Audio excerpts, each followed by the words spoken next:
તો ખેડૂત મિત્રો અત્યાર સુધી આપણે ટ્રેક્ટર ચલાવતા શીખતા હતા, પણ હવે ટ્રેક્ટર જે લોકો ચલાવે છે એ લોકોને ફોર વ્હીલ શીખવું છે. તો એના માટે સૌથી સરળ ઉપાય કઈ રીતે છે, કઈ રીતે આપણે ફોર વ્હીલ ને ચલાવી શકીએ. તમે જે લોકો ફોર વ્હીલ ચલાવે છે એને ડીઝલ એવરેજ વિશે ખબર નથી કે ડીઝલ એવરેજ કારમાં કઈ રીતે બેસ્ટ તરીકેથી આવે. આજના વિડીયો ખાસ ઉપયોગી બનવાનો છે. જે લોકો ફોર વ્હીલ શીખવા માંગે છે, જે બીવે છે કે કઈ રીતે આને ચલાવવી, કઈ રીતે આમાં ગેર બદલવા, કઈ રીતે ક્લચ કરવી, સંપૂર્ણ માહિતી આજે આપણા વિડીયોમાં જાણવાના છે. એ પહેલા વિડીયોને લાઈક, શેર અને સબસ્ક્રાઇબ કરજો ચેનલને. તો તમારો સમય ન બગડતા પહેલા અત્યારે જે ખેડૂત મિત્રો છે અને એની પાસે કાર છે એ શીખવા માંગે છે, તો એની સૌથી સારો ઉપાય એની વાડી. અત્યારે આ ઉનાળુ સિઝનમાં આપણા ખેતર પણ ખાલી હોય છે. જે લોકોને મનમાં બીક છે એના માટે આ બેસ્ટ ઉપાય છે કે એની વાડીએ લઈ આવો, સાથે શીખો. હવે શીખવામાં બહુ કઈ મોટી વાત નથી. તમે ટ્રેક્ટર ચલાવો છો તો ટ્રેક્ટર તમારે વચમાં બેસવાનું થાય, ફોર વ્હીલમાં સાઈડમાં બેસવાનું થાય. હવે ટ્રેક્ટરમાં તમે આગળના વાંદરા જોઈને તમે હાંકો છો, આગળના વ્હીલ, એટલે તમને અંદાજ આવે છે કે ભાઈ ટ્રેક્ટર કઈ રીતે ચાલે છે. ધીમે ધીમે ચલાવી શકો છો, એમાં લો ગેર મારી દો છો એટલે તમારે કોઈ બીક નથી લાગતી. તો તમને આમાં એવું લાગે કે હાઈ સ્પીડ વાહન છે એટલે તમે બીવો છો. પહેલી વસ્તુ, આપણે ડીઝલ ગાડીને ઉપયોગ લીધી. ડીઝલ ગાડી એટલે આપણે એને ક્લચ છોડવામાં એક્સિલેટર એટલે કે લીવર ઉપર પગ ન રાખી, તો પણ આ ગાડી દબાઈને બંધ પડવાની નથી. એટલે તમારે અત્યારે પેલા શું વિચારવાનું છે કે ભાઈ આપણે ક્લચ છોડવી છે તો લીવર સાથે દેવાનું નથી, તો પેલા ગેરમાં નાખી અને ઓનલી ક્લચ છોડો અને ધીમે ધીમે આગળ આપો. હવે આપણે અંદરની બધી પ્રોસેસ કઈ રીતે છે પેલા સમજવી જોઈએ, ત્યારબાદ આપણે કઈ રીતે આખવી તે વિડીયોમાં જોઈ. તો ચાલો અંદરથી બતાવજો. હવે ખેડૂત મિત્રો, આ જુઓ છો તમે, આ લીવર છે, બરાબર છે, આ બ્રેક છે. હવે જ્યારે લીવરની જરૂરિયાત હોય ત્યારે આપણે લીવર આપીશું, પણ જ્યારે લીવરની જરૂરિયાત પૂરી થઈ ગઈ એટલે બ્રેકની જરૂરિયાત હોય છે. એટલે આપણો જે પગ છે એ આ ટ્રાન્સફર થયા રાખે. જે ક્લચ સાઈડનો પગ છે, જેમ કે આ ક્લચ કહેવામાં આવે છે અને ક્લચ કહેવામાં આવે, જે ગેર ચેન્જ કરતી વખતે આ ક્લચ દબાવી, પૂરેપૂરી ક્લચ કરી અને આપણે ગેર ચેન્જ કરી છે.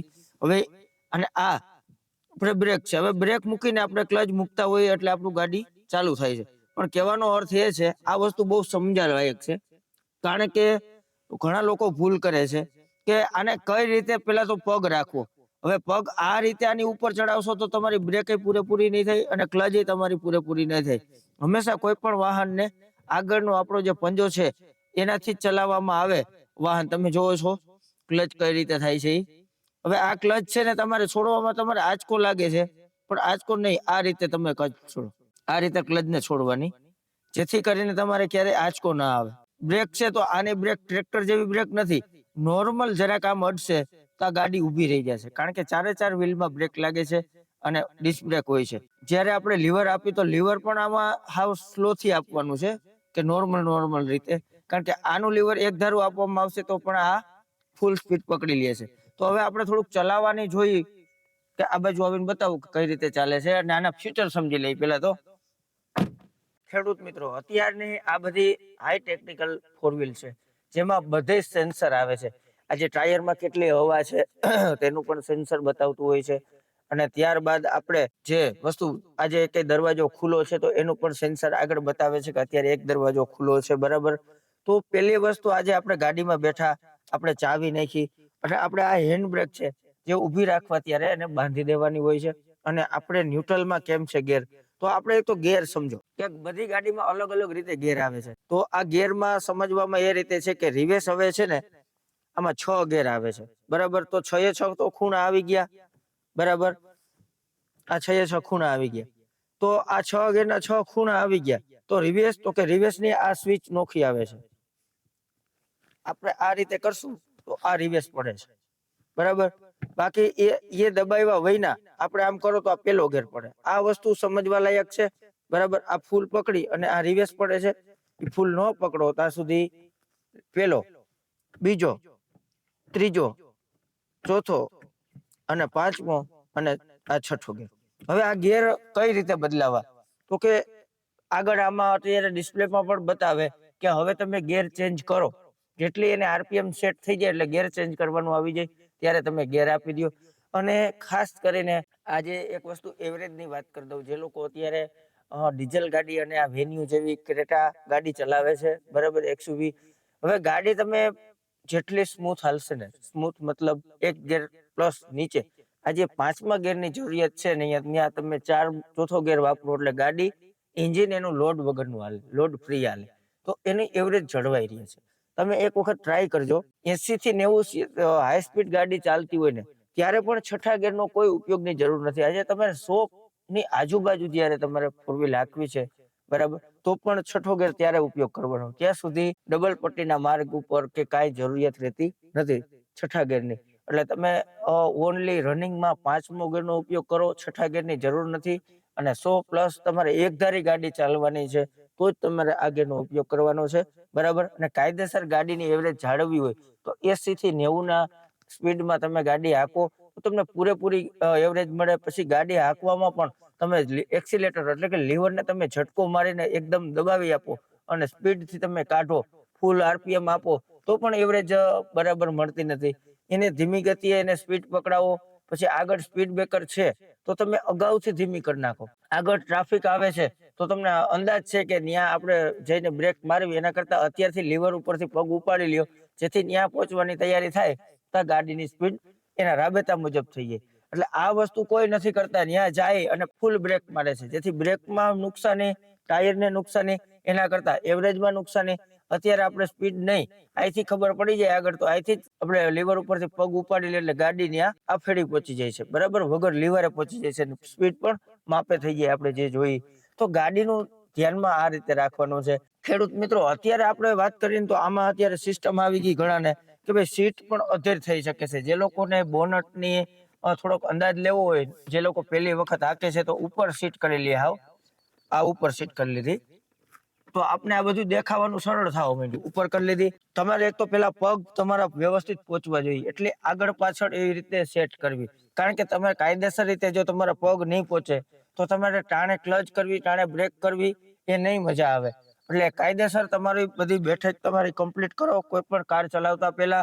અને આ સ્ટેરિંગ છે તો આ ટ્રેક્ટરના સ્ટેરિંગ જેવું હોતું નથી. આપણે ટ્રેક્ટરનું સાદું સ્ટેરિંગ પણ હોય, એમાં ચાલ હોય, પાવર સ્ટેરિંગ હોય તો એમાં ચાલ ના હોય પણ એમાં સ્પીડ પણ ના હોય.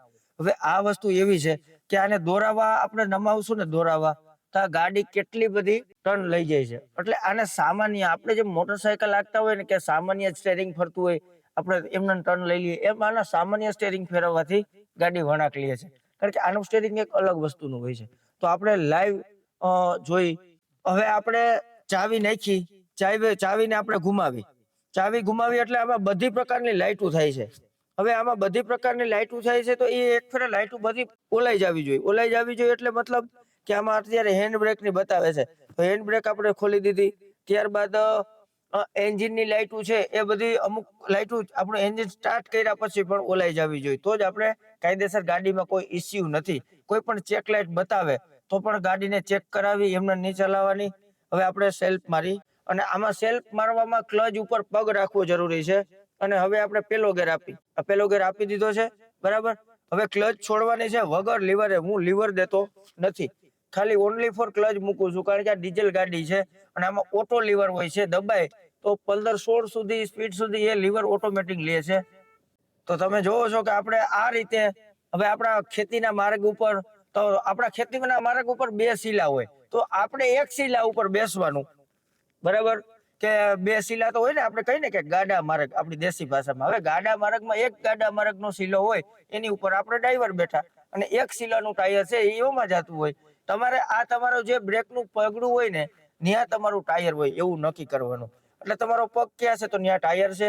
પછી સામે આપણે અંદાજ લેવો છે મિત્રો, તો કેવી રીતનો લેવાનો હોય કે ઘણા લોકો એવું વિચારતા હોય કે આપણી ગાડી છે એ બહુ મોટી વિશાળ દેખાય છે, પણ આપણી ગાડીનો આપણે અંદાજ હોવો જોઈએ કે ભાઈ એટલી છે, સામે આટલી જગ્યા છે, તો આપણે ડ્રાઈવર સાઈડ ઘણી નીકળી જાય એટલે આ સાઈડ અડવાની નથી. ત્યારબાદ બંને સાઈડમાં આપણે આરીસા એ રીતે સેટ કરો કે આ સાઈડનું ટાયર ક્યાં હાલે છે એ પણ અત્યારે મને નજરમાં આવે છે, આ બાજુનું ટાયર ક્યાં હાલે એ પણ મને નજરમાં આવે છે. અને આ આરીસો પણ એવો સેટ કરો કે પાછળ શું રીતે પોઝિશન છે એ રીતે આપણે જોઈ શકીએ છીએ. આપણે આ રીતે હાકી તો આવી છે, તમે જુઓ. હવે આપણે વળાંક કોઈ પણ લેવો છે, આપણે માની લ્યો કે વારવી છે અથવા ટર્ન લેવો છે, તો આમાં ઇન્ડિકેટરની સિસ્ટમ હોય છે કે આપણે પેલા ઇન્ડિકેટર અગાઉથી આપી દઈએ કે પાછળ વાળાને આપણે સાવધાન કરી દઈએ કે ભાઈ અમારે ટર્ન લેવાનો છે એટલે તમારી સ્પીડ માપે રાખવી. કારણ કે ઇન્ડિકેટર માર્યા વગરની આપણે કોઈ પણ વળાંક લઈ તો પાછળના વ્યક્તિને ખબર હોતી નથી.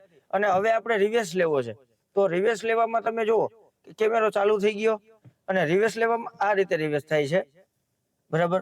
આ રીતે રિવર્સ બતાવે છે, તમે ડિસ્પ્લેમાં બતાવજો,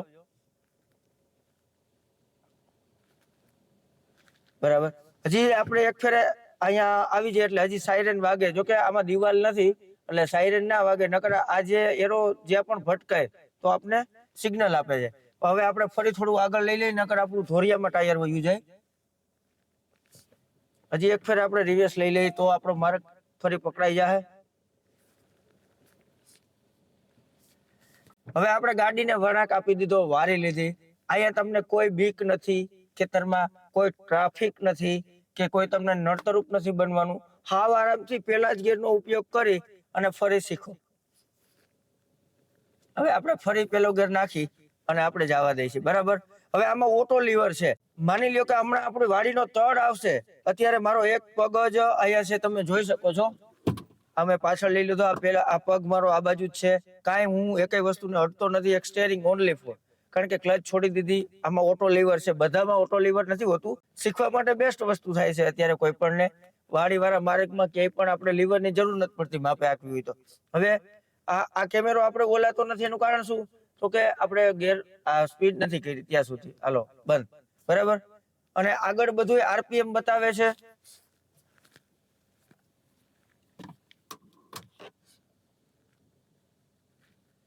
ક્લચ ઉપર પગ રાખ્યો આપણે. હવે આપણે ક્લચ ઉપરથી ને પગ લઈ લઈ અને ગાડી આટલો તળ આગળ આવે છે પણ દબાઈને બંધ પડશે નહીં, ઓટોમેટિક લીવર લઈ લે. તમે જોજો,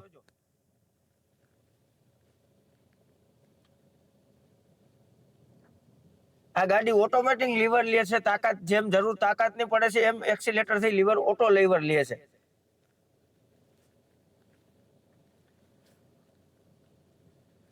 તો તમે જુઓ,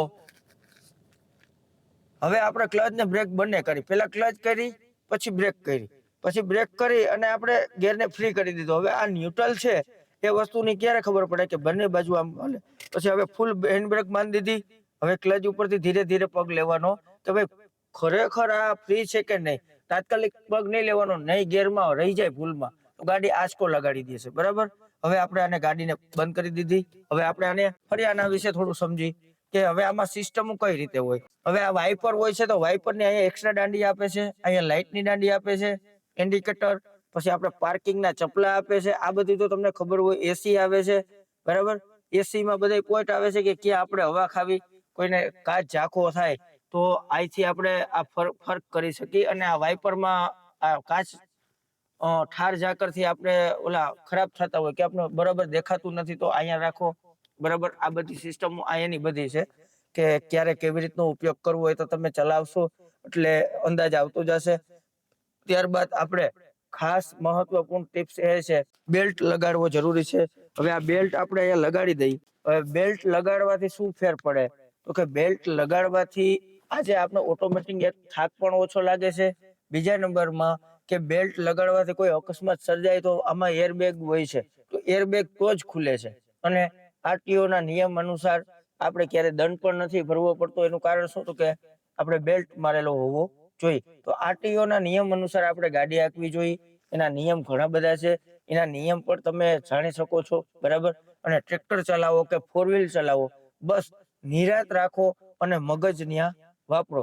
અને કોઈ પણ ડ્રાઇવિંગ કરતી વખતે મગજને પૂરેપૂરો શાંત અવસ્થામાં, અને આ આપણે એક માણસની બનાવટ છે, કોઈ મોટી વસ્તુ હોતી નથી. તમે પણ આરામથી ચલાવી શકો છો અને આને કોઈ શીખવાની પણ જરૂર નથી. બસ તમે એક નિરાત રાખો અને થોડુંક અમુક વસ્તુનું પાલન કરો.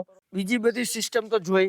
હવે એક ખાસ એ ધ્યાન રાખવાનું છે કે આપણે બને ત્યાં સુધી આ ગાડીને આ જ રસ્તામાં એટલે કે વાડી વિસ્તારના રસ્તામાં ન ચલાવવી જોઈએ કે નબળા માર્ગ. આજે તમારે ક્યાંય પણ વસ્તુ જવું છે, એક માર્ગ શોર્ટકટ છે પણ એમાં સ્પીડ બ્રેકર છે, માર્ગ સાંકડો છે, રોદા છે, તો બરાબર. તો એવા માર્ગે ફોર વ્હીલ નો ઉપયોગ નહીં કરવાનો. તમારે આ ફોર વે ઉપર સારા માર્ગની આ વસ્તુ છે તો તમને આમાં બેનિફિટ મળશે. ઘણા લોકો એવું કરે છે કે આ શોર્ટકટ થાય છે એટલે એ માર્ગેથી ચાલે, પણ આમાં મેન્ટેનન્સ એટલું રહે કે નબળા માર્ગનો ઉપયોગ ના કરવો. તમારી નવું વાહન હોય એ બગડી જાય છે, એટલે ખાસ 100 કિલોમીટર ને થતા હોય, નબળો માર્ગ હોય, અને ઓલા 130 કિલોમીટર થતા હોય અને માર્ગ સારો હોય, તો 130 કિલોમીટર કાપવા આના માટે સરળ છે, પણ 100 કિલોમીટર કાપવા અઘરા છે. એટલે આવી બધી બાબતોનું ધ્યાન રાખજો. અને આ વિડીયો પસંદ આવ્યો હોય તો વધુમાં વધુ શેર કરો. વિડીયો લાઇક, શેર અને સબસ્ક્રાઇબ કરજો ચેનલને. હવે નવા વિડીયોમાં મળશું, ત્યાં સુધી જય જવાન, જય કિસાન, ભારત માતા કી જય.